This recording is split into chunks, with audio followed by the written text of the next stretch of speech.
जब मृत्यु सभी की आनी है तो हम सत्संग भजन सेवा सिमरन क्यों करें। जो इंसान मौज मस्ती करता है वो भी मरेगा और जो भगवान को भजता है मृत्यु तो उसकी भी होगी ही।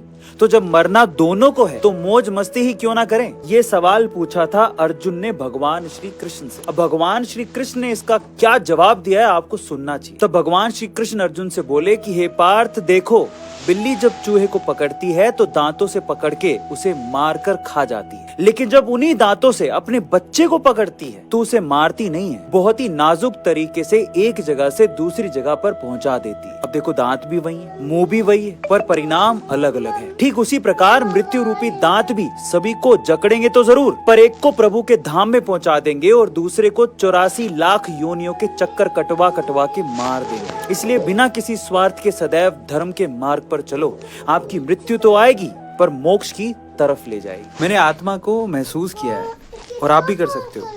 अपना पर्सनल एक्सपीरियंस शेयर करता हूँ आपसे। विज्ञान कहता है कि आत्मा 200 ग्राम की होती है।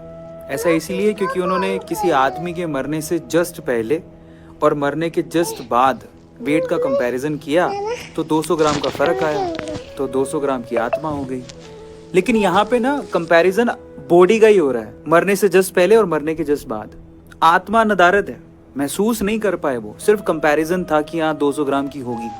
लेकिन आप आत्मा को महसूस भी कर सकते हो। ये मेरा पर्सनल एक्सपीरियंस भी है। अगर आप घर पे दिया करते हो तो कभी महसूस करना कि जैसे ही दिया बढ़ता है, दिया बढ़ना मतलब बुझना, हम उसको हिंदू संस्कृति में बढ़ना बोलते हैं। आप ना देख भी नहीं रहे होगे ना और उसके आसपास भी होगे तब भी ये महसूस कर लोगे कि दिया बढ़ गया। कैसे? एक अलग सी खुशबू आती है, कभी गौर करना कि उस खुशबू से तुरंत आप भाप जाते हो कि दिया बढ़ गया, और देखोगे तो दिया बढ़ जाता है। वो क्या है?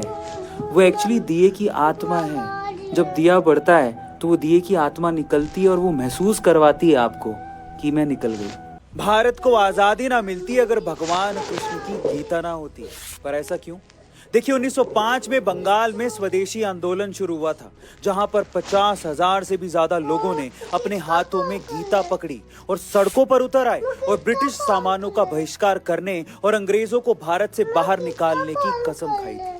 उसमें से एक थे अरविंदो घोष। वो भारतीय स्वतंत्रता संग्राम के आरंभिक और महानतम क्रांतिकारियों में से एक थे।